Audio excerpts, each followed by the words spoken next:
ભારત વિકાસ પરિષદ ખેડબ્રહ્મા દ્વારા જરૂરિયાતમંદ વિદ્યાર્થીઓને નિઃશુલ્ક નોટબુક વિતરણ કરાયું। સંપર્ક, સહયોગ, સંસ્કાર, સેવા અને સમર્પણના ભાવ સાથે ભારત વિકાસ પરિષદ દેશમાં રાષ્ટ્રીય અને સમાજ ઉત્થાન તથા સંસ્કૃતિના કાર્યક્રમો કરે છે।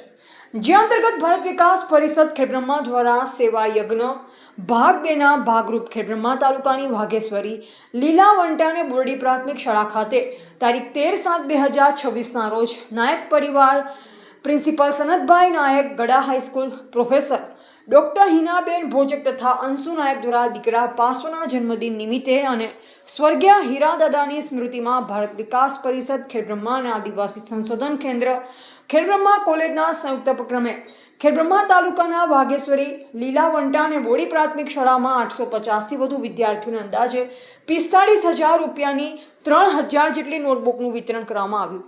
જન્મદિવસની ઉજવણી જરૂરિયાતમંદ લોકોને મદદ કરીને પણ થઈ શકે તેવું એક ઉદાહરણ એટલે પાર્શ્વ સનતભાઈ નાયકના જન્મદિવસની ઉજવણીનો આ પ્રસંગ। દંપતીને વંદન આ પવિત્ર કાર્યમાં ત્રણેય શાળાના શિક્ષકોનો સહયોગ રહ્યો। આ પ્રસંગે ભારત વિકાસ પરિષદના સેવા પ્રમુખ ડૉક્ટર રોહિતભાઈ દેસાઈ, મંત્રી શ્રી હસમુખભાઈ પંચાલ અને ખજાનચી શ્રી રાજુભાઈ રાવલની પ્રેરક ઉપસ્થિતિ રહી। કાર્યક્રમ આયોજનમાં ભારત વિકાસ પરિષદ ખેડબ્રહ્માના પ્રમુખ શ્રી મનીષભાઈ કોઠારીનું માર્ગદર્શન રહ્યું। રિપોર્ટર જયેશ ઠાકોર સાથે શૈલેષ પટેલ, જિલ્લા બ્યુરો ચીફ, સાબરકાંઠા।